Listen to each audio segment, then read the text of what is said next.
پوچھا گیا ہے کہ حسد کون نہیں کرتا؟ سب سے پہلے حسد کے معنی جو آپ سمجھتے ہیں وہ اصل معنی نہیں ہے۔ حسد کا معنی ہوتا ہے کہ کسی کی چیز دیکھ کر کے آپ کو کیا ہو جائے، اندر سے حسد پیدا ہو۔ حسد کا یہ معنی نہیں ہوتا ہے۔ حسد کا معنی ہوتا ہے کہ جو چیز تمہارے پاس ہے وہ میرے پاس آ جائے اور تمہارے سے برباد ہو جائے۔ اور رہا یہ کہ کسی کی گاڑی دیکھ کر، کسی کا اچھا گھر دیکھ کر، کسی کا علم دیکھ کر، یہ اندر سے انسان کے اندر ہوتی ہے، یہ فطری چیز ہے۔ تو جو حسد ہے، جو ناجائز ہے، اس حسد میں ان لوگوں کو حسد نہیں ہوتا ہے۔ جو آدمی باصلاحیت ہوتے ہیں تو وہ دوسرے کی اچھائیوں کو دیکھ کر کے، مال دولت صلاحیت دیکھ کر، وہ کم سے کم یہ سمجھ لیتے ہیں کہ ہمارا نقصان اس سے نہیں ہے۔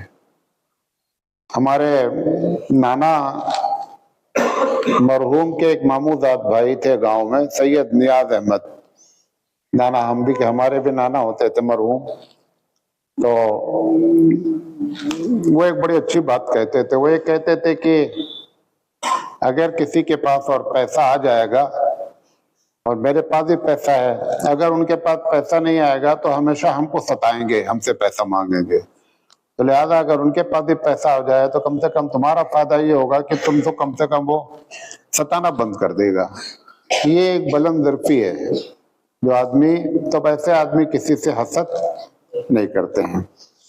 اسی طریقے سے ایسے لوگ مثبت انداز میں اپنی صلاحیت کو بڑھانے کی کوشش کرتے ہیں۔ حدیث میں بھی آتا ہے کہ کچھ چیزیں ایسی ہوتی ہیں کہ جس میں آپ کے پاس علم ہے، ہم آپ سے اور زیادہ علم حاصل کر لیں، یہ کوئی بری چیز نہیں ہے، مثبت انداز ہے۔ یہ جو آدمی باصلاحیت ہوتا ہے اس کے اندر حسد اس طریقے سے ہوتی ہے۔ تیسری بات ہے کہ اگر کوئی آدمی دوسرے والا کمال والا ہے تو آپ کا کمال کم نہیں ہوتا ہے۔ ایک آدمی میتھ کا بہت بڑا ماسٹر آدمی ہے، ٹھیک ہے، اب میں قرآن کا علم رکھتا ہوں تو آپ اپنے آپ اس سے کم کیوں سمجھ رہے ہیں؟ بھائی تم اپنے عربی کا محاورہ ہے لکل فن رجال، ہر فن کے کچھ لوگ کیا ہوتے ہیں، باصلاحیت لوگ ہوتے ہیں۔ آپ اس لائن کے آدمی ہیں، ہم اس لائن کے آدمی ہیں۔ تو اگر باصلاحیت ہوگی تو پھر حسد نہیں ہوتا ہے۔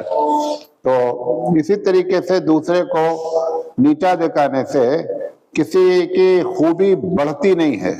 اگر کسی کو نیچا دکھلاتے ہیں تو آپ کی خوبی جو ہے نا وہ بڑھتی نہیں ہے، یہ سوچتے ہیں، زیادہ ایسے لوگ حسد نہیں کرتے۔ واللہ